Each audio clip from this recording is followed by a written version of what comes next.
Porque un niño nos es nacido, hijo nos es dado, y el principado sobre su hombro.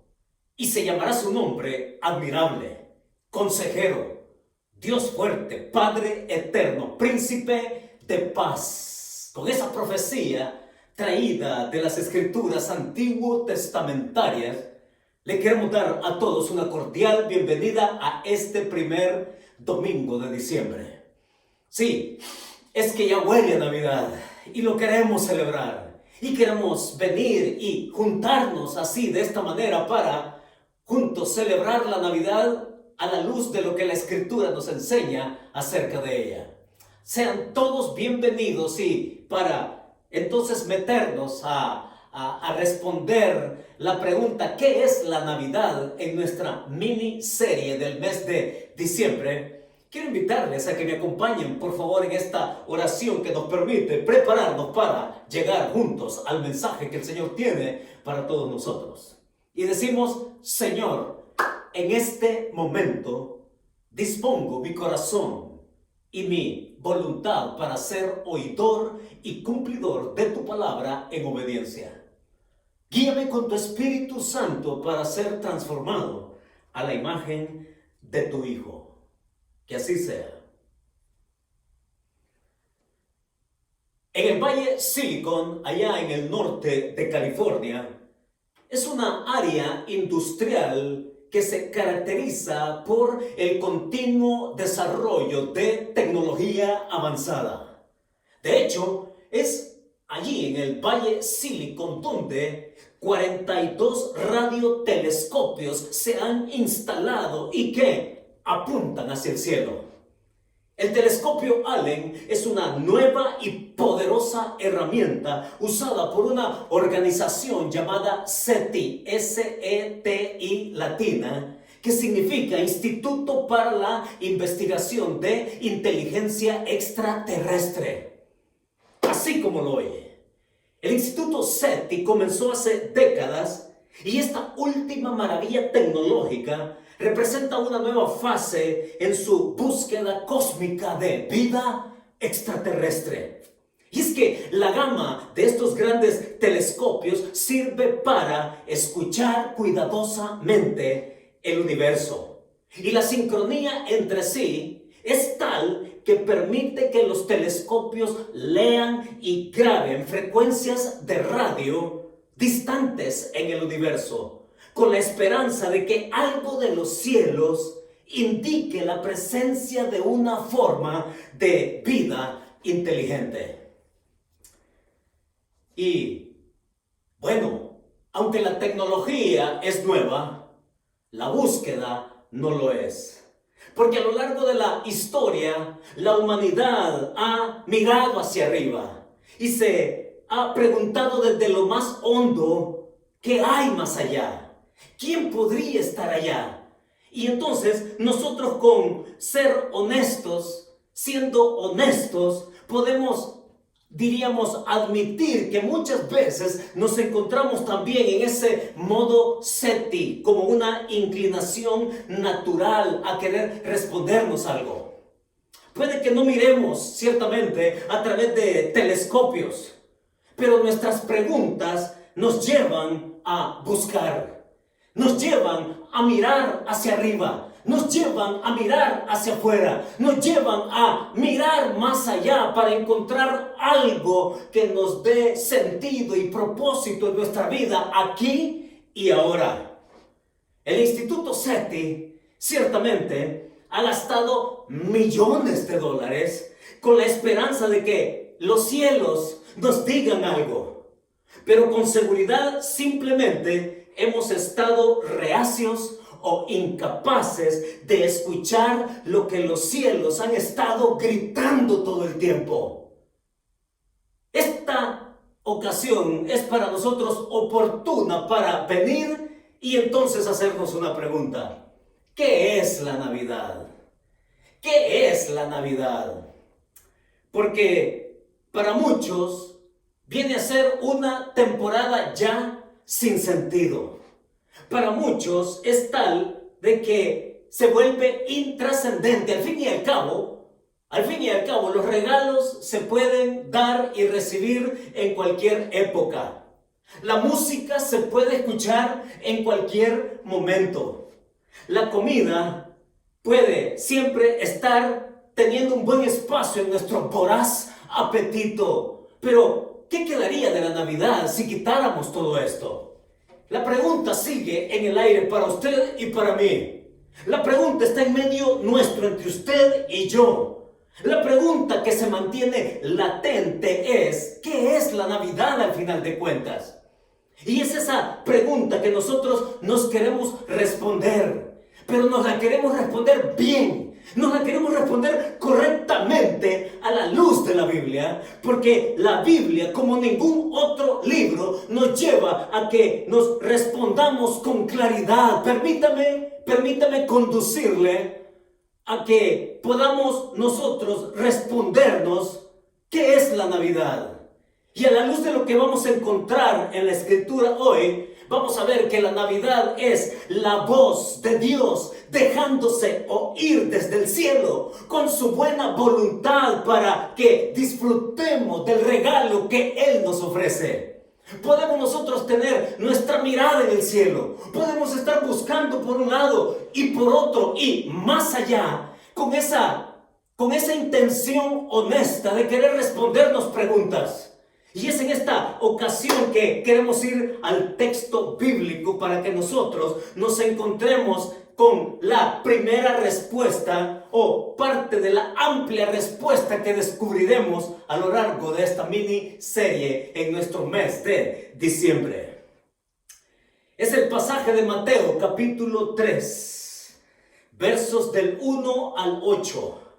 Y cuando venimos a este texto, típico texto de la época navideña, permítanme proponerles algo el día de hoy. Para entender este pasaje en Mateo capítulo 3, versos del 1 al 8, tenemos que darnos cuenta que desde el cielo Dios tiene una voz que se deja oír. Es una voz distinta a todas las demás.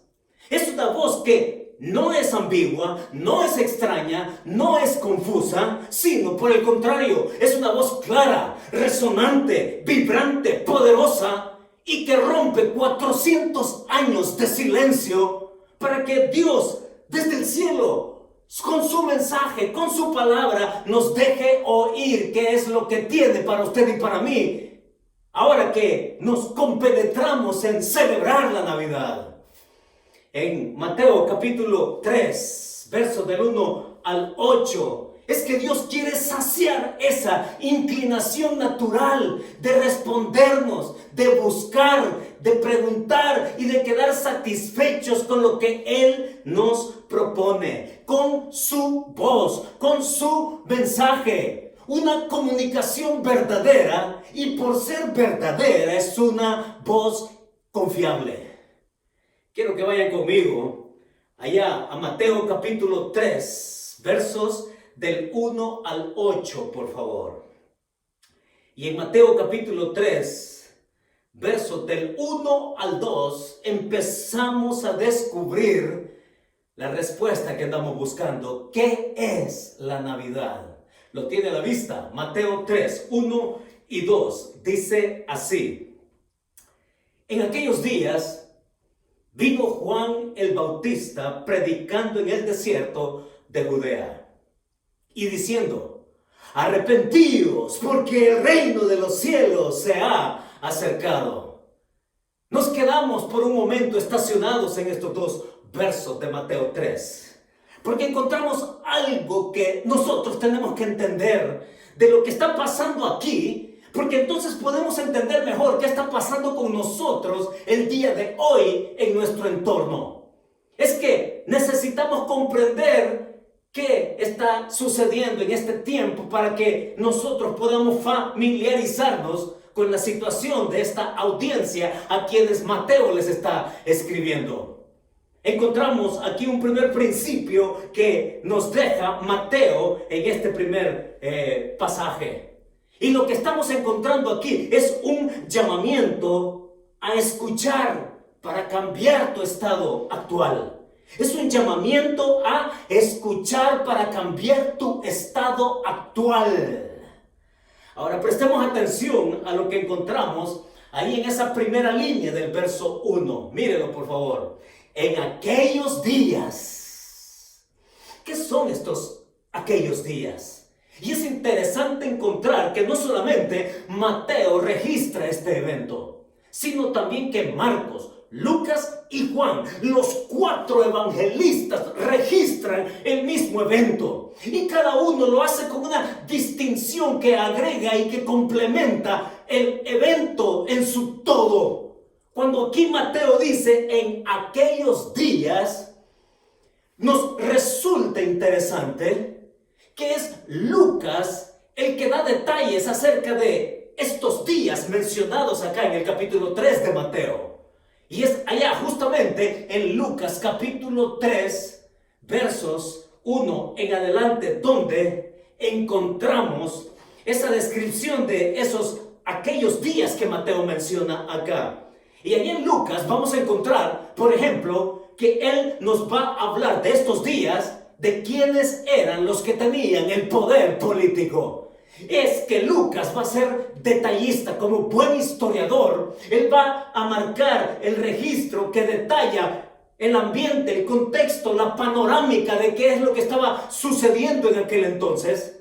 Y en primer lugar, allá Lucas decía, quiénes eran aquellos que tenían el poder político. Y entonces se va a mencionar allá en Lucas, y él va a comenzar describiendo y diciendo que era Tiberio César, el emperador de Roma, en el tiempo de aquellos días de Tiberio César.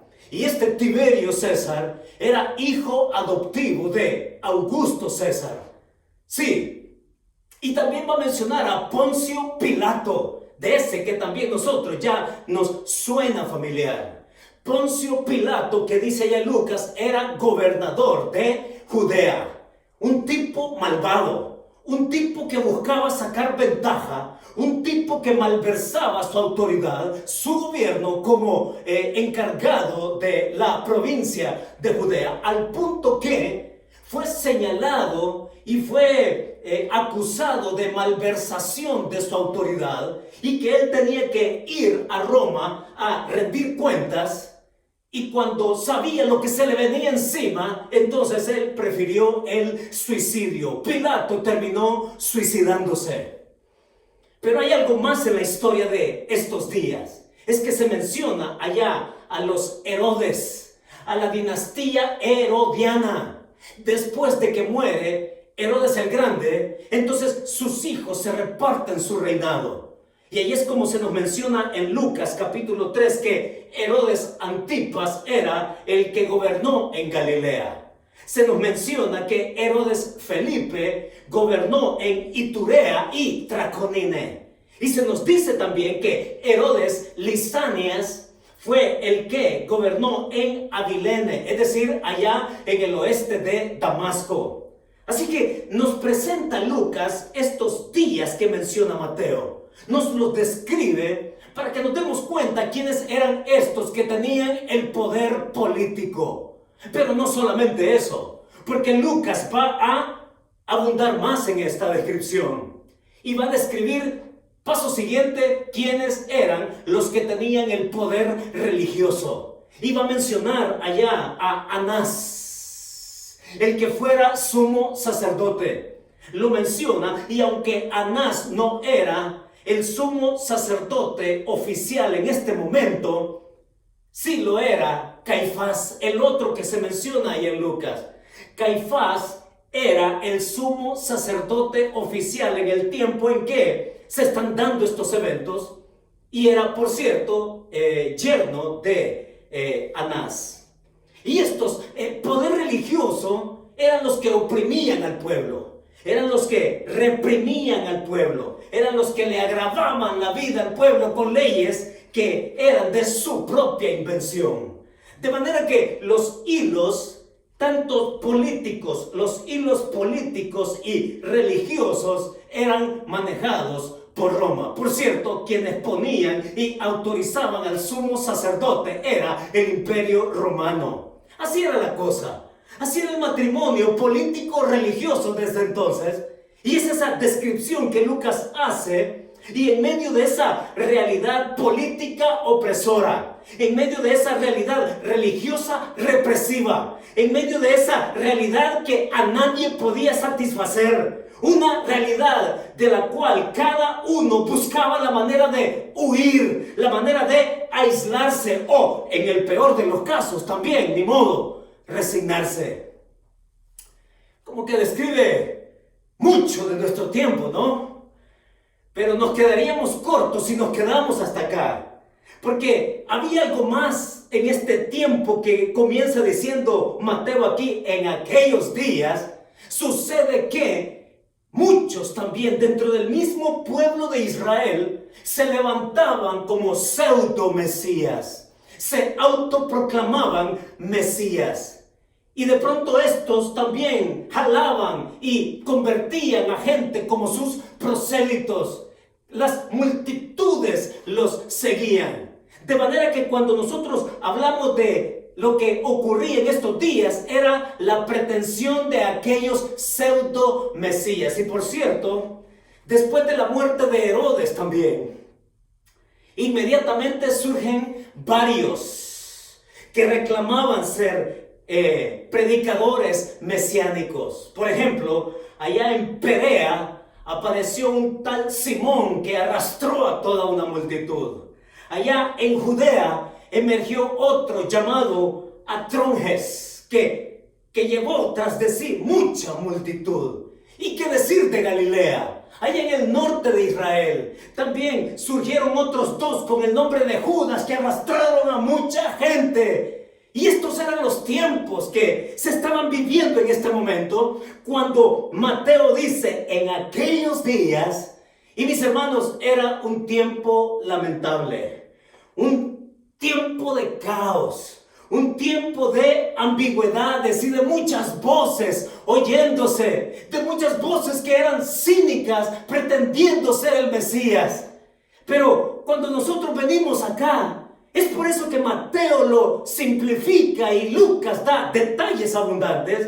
En aquellos días, dice Mateo, vino Juan el Bautista predicando en el desierto de Judea. Es este hombre que toma un protagonismo preliminar a la venida del Hijo de Dios en su ministerio terrenal. Encontramos aquí que se nos describe a Juan el Bautista. Estamos hablando, mis hermanos, de cómo era la situación entonces, y que nos describe y que nos retrata de cuerpo entero a nosotros en nuestro tiempo actual. Este era el mundo en que nace Juan el Bautista. Es el mismo en el que nace el Señor Jesucristo. Y es él, Juan, que se levanta con voz en cuello, con voz autorizada, con voz así alta y clara para dejar así un mensaje que Dios tiene para nosotros también. Es este mensaje que dice en el verso 2, diciendo: arrepentíos porque el reino de los cielos se ha acercado. Ese era el mensaje. Ese era el mensaje con que se rompe el silencio desde el Antiguo Testamento, cerrándose con Malaquías hasta este sonido de esta voz potente, poderosa de Juan el Bautista. Se rompe el silencio de 400 años de Dios en espera de su kairos, de su momento, de su ocasión especial para dar a conocer lo que Él tiene para el ser humano, de lo que Él tiene para ti y para mí de manera personal, para que prestemos atención de la voz del cielo, de nuestro corazón apuntando allá, pero también dándonos por aludidos de lo que nosotros podemos escuchar aquí y ahora, del gran mensaje que tiene para nosotros. Arrepentíos porque el reino de los cielos se ha acercado. Ese es el mensaje. Y lo primero que encontramos con Mateo, su intención es ese llamamiento que él hace a escuchar para que cambiemos nuestra condición actual, tu estatus actual. Es interesante Pero en ningún momento, ni Juan el Bautista, ni el mismo Señor Jesucristo, en sus respectivos momentos, ninguno de ellos trajo o llamó y arengó al pueblo para irse en contra de Roma, en contra de las circunstancias sociales o políticas. No, el llamamiento aquí al cual Mateo está diciendo que debemos prestar atención es a este llamamiento a escuchar de que tú eres y yo también tenemos la oportunidad de cambiar nuestro status quo de nuestras condiciones actuales, y por eso es inevitable hacer la pregunta: ¿cuál es tu condición actual? ¿Cuál es tu realidad en este momento? Y ciertamente nosotros podemos decir, estamos viviendo tiempos malos. Sí. Podríamos decir que estamos viviendo tiempos peligrosos. Sí. Podríamos decir que estamos viviendo tiempos de incertidumbre. Sí.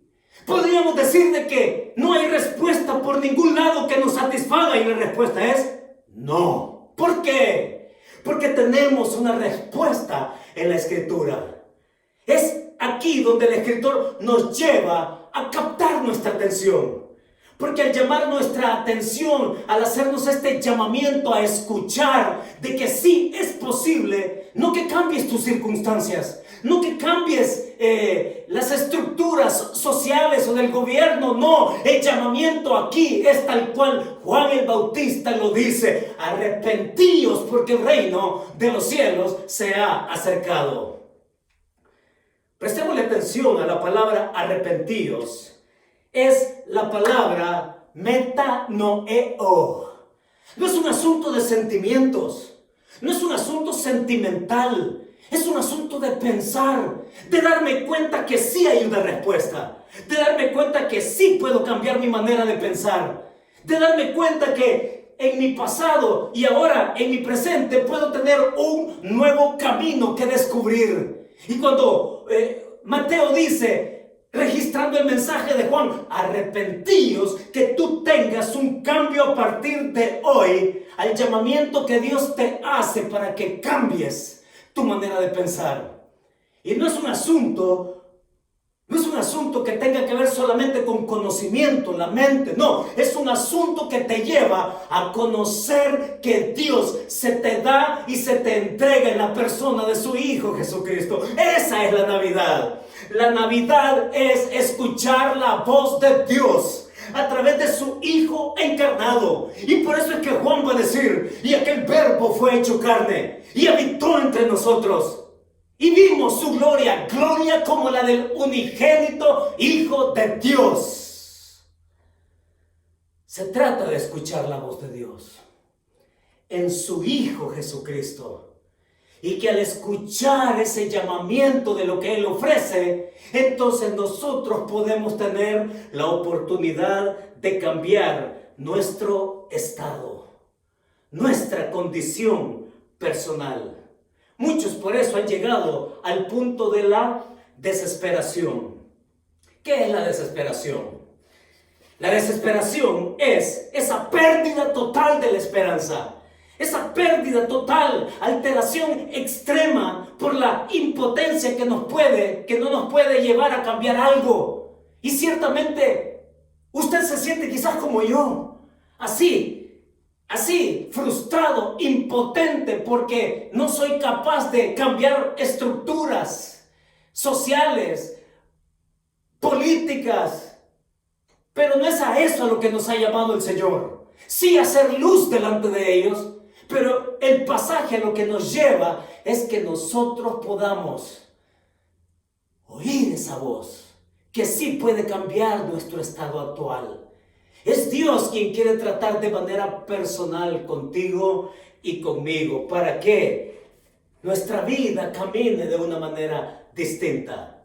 Y esa manera distinta es de la que a continuación continúa diciendo Mateo en los versículos del 3 al 5. Sígame, por favor. Dice así: pues o sea, Juan el Bautista, es aquel de quien habló el profeta Isaías cuando dijo: voz del que clama en el desierto, preparad el camino del Señor, enderezad sus sendas.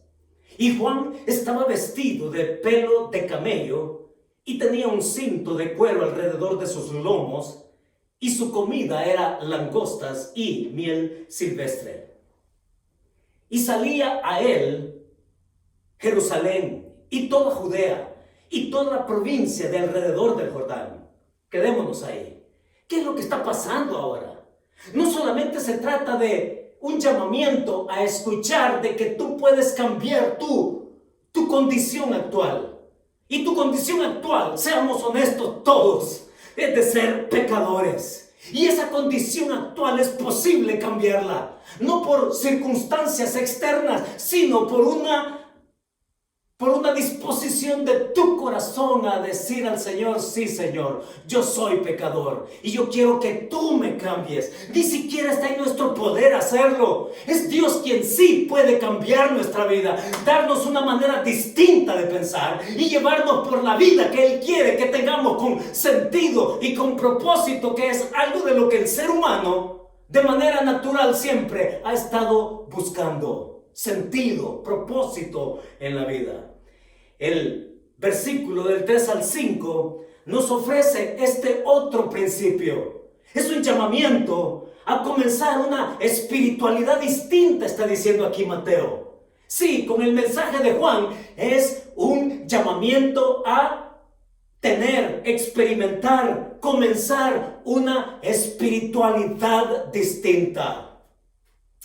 Encontramos ahí que en el versículo 3, bien dijo esto, dice Mateo, lo que Isaías dijo allá, siglos atrás. El versículo que trae en colación en el versículo 3 es el de Isaías: voz del que clama en el desierto, preparad el camino del Señor. Es una profecía que Isaías manifestó allá al pueblo de Israel en su momento. Y es el escritor que está diciendo que esa profecía se cumple en Juan el Bautista, predicando ahora el mensaje de Dios de este momento, tal cual lo era también en aquel otro momento del tiempo del profeta. ¿Qué estaba pasando con Isaías? Isaías está diciéndole al pueblo: arrepiéntanse, vuelvan su corazón al Señor. Porque de no volver su corazón al Señor, entonces lo que viene es esclavitud, es conquista por parte de Babilonia. Es Isaías que antes de que aquello ocurra les está advirtiendo que Dios lo que quiere es que retornen a Él. ¿Por qué? Porque su pecado había consistido en la idolatría.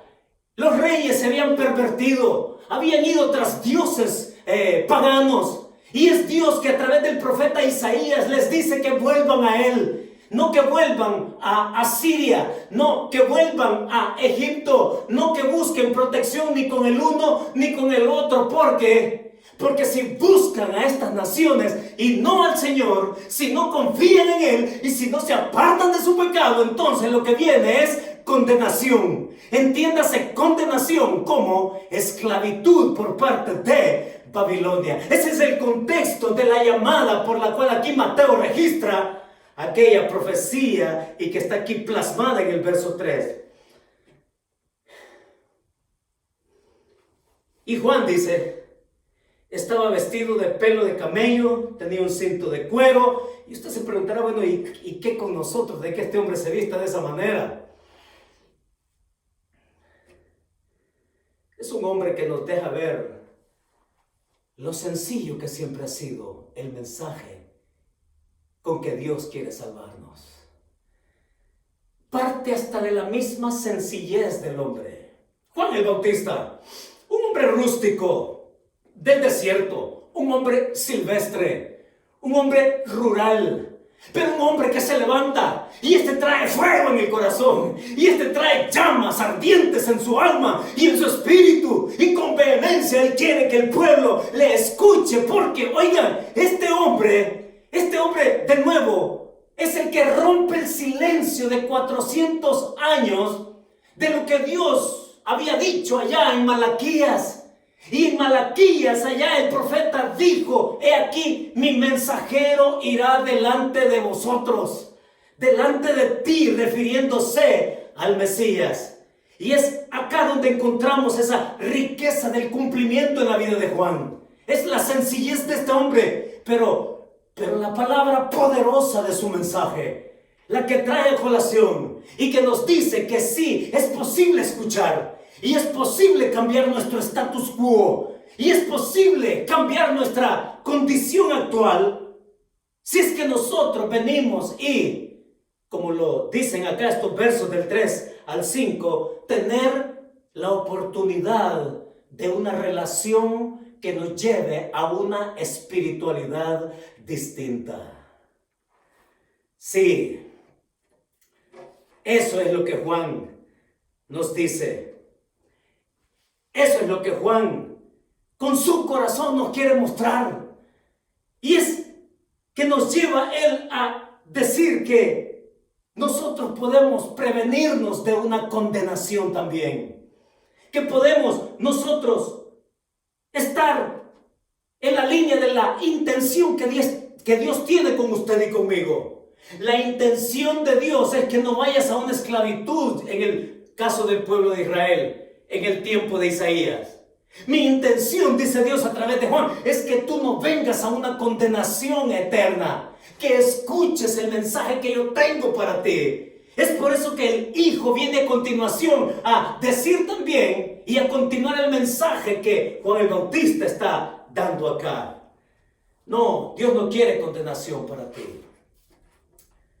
Dios no quiere que te vayas a una perdición. Dios quiere prevenirte y para hacerlo es tan justo que te provee su palabra.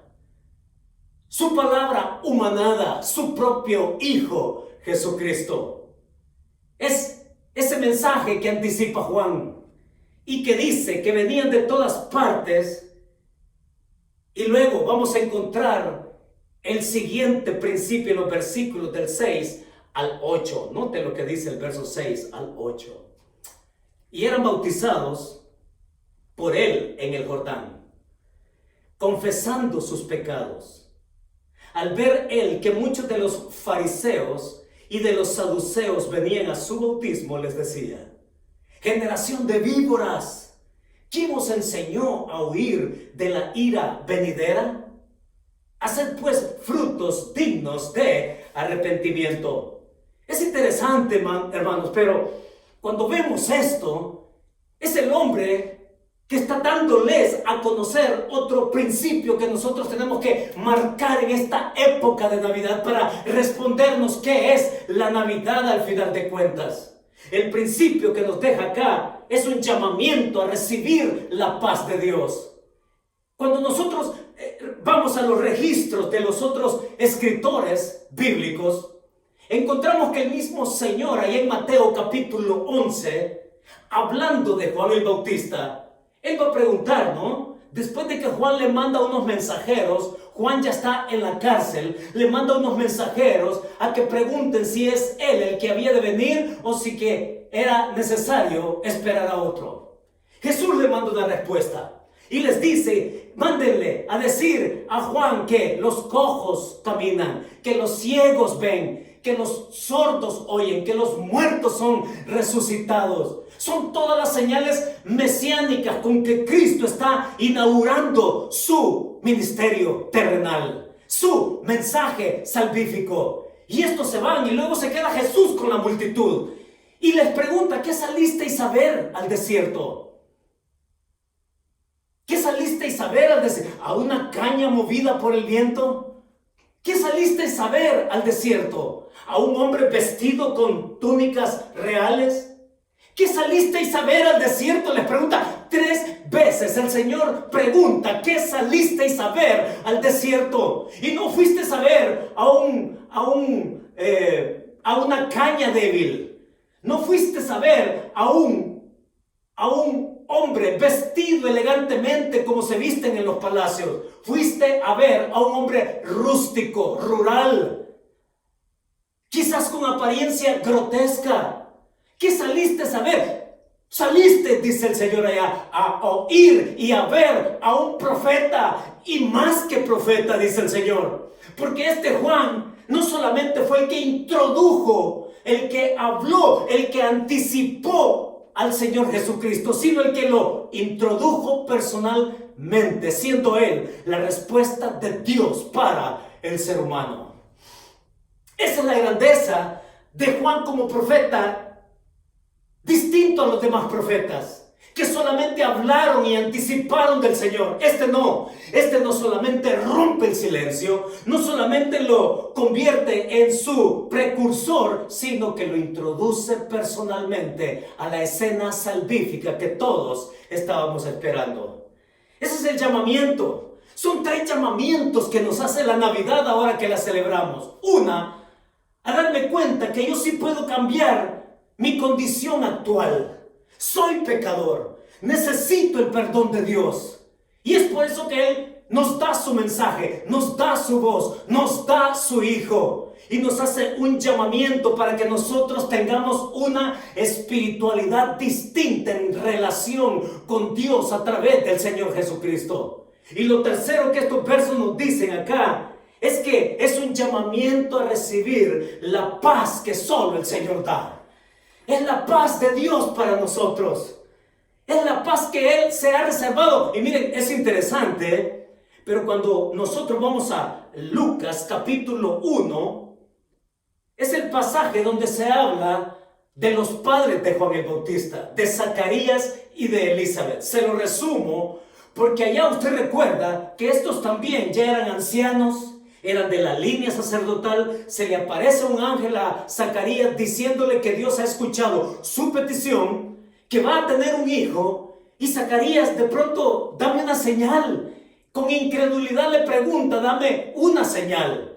Entonces la señal que el ángel le da es que vas a quedar mudo, y este hombre, ciertamente Elizabeth, concibe. Y esta mujer también esperando el tiempo del alumbramiento, y fue todo el tiempo que Zacarías permanece mudo, y a Juan el Bautista lo encontramos y lo dejamos hasta sus 8 días de nacido. Un neonato de 8 días allá en el templo, cuando le están poniendo el nombre que ya el ángel le había dicho, lo vas a llamar Juan, y cuando le preguntan cuál va a ser su nombre, es Elizabeth que dice, se va a llamar Juan.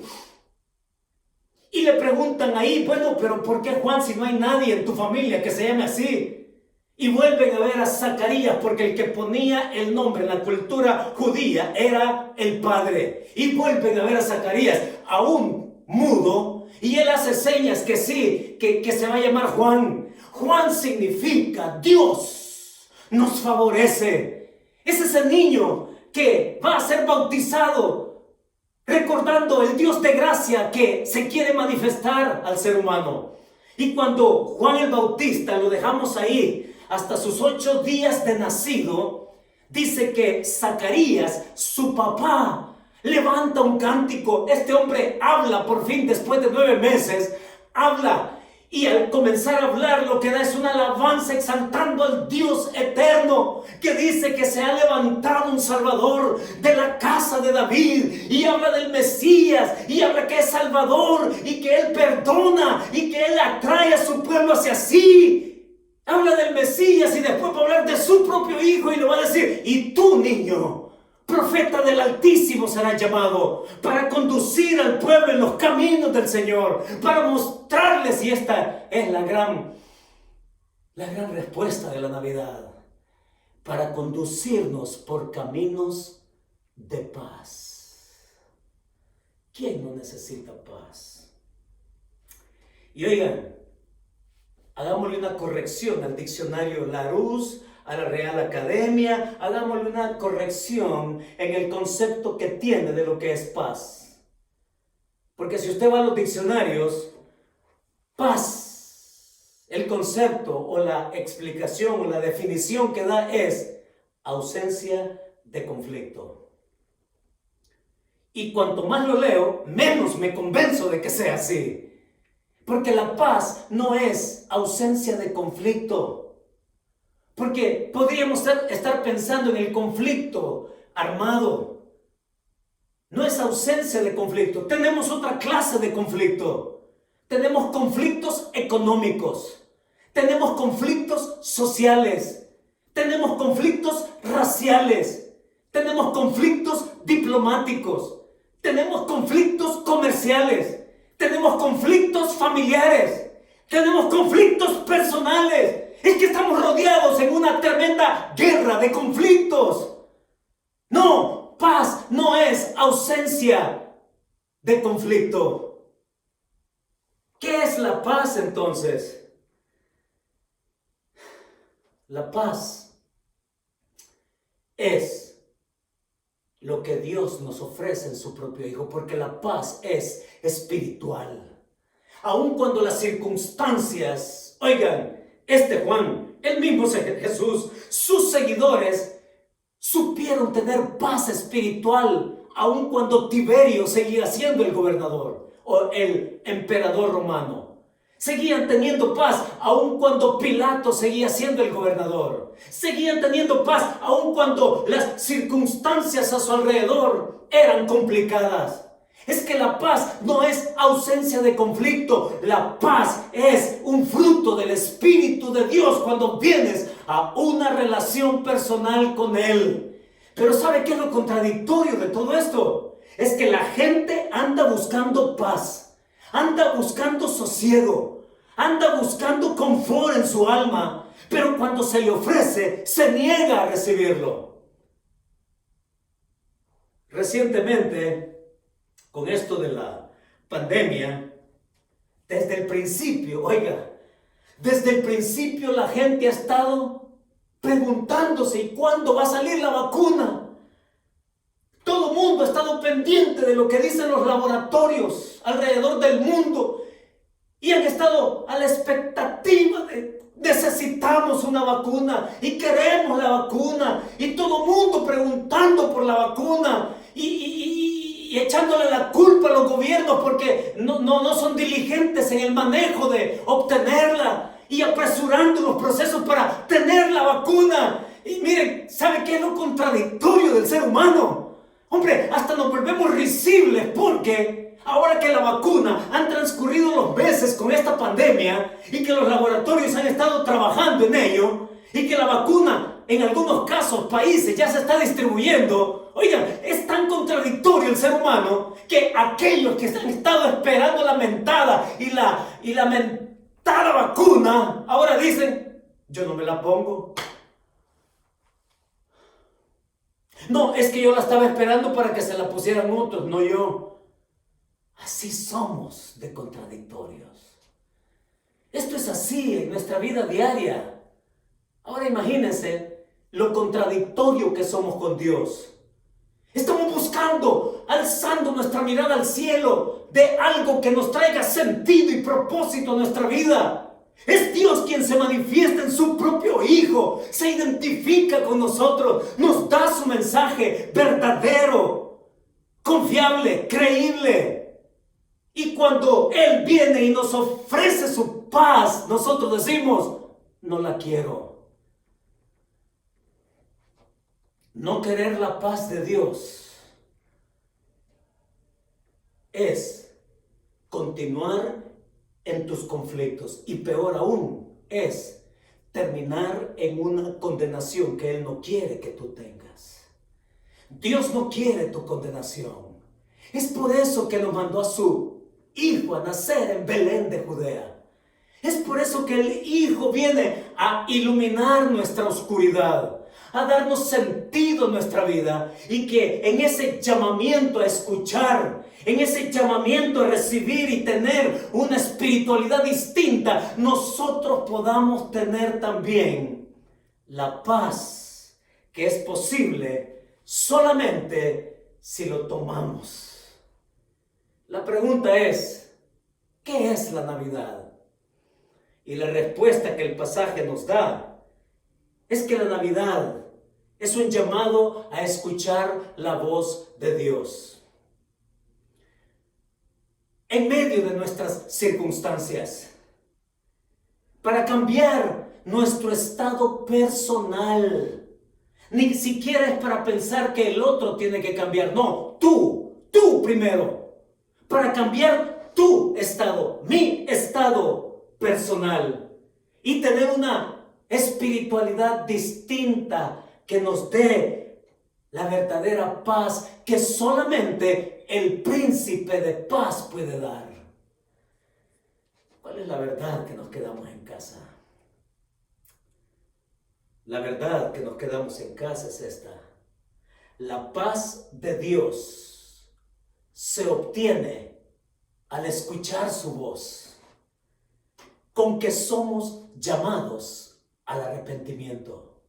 La paz de Dios se obtiene al escuchar su voz, con que somos llamados al arrepentimiento. Esa es la Navidad. La Navidad que nos trae paz, dada por el príncipe de paz. Oramos. Señor, muchas gracias,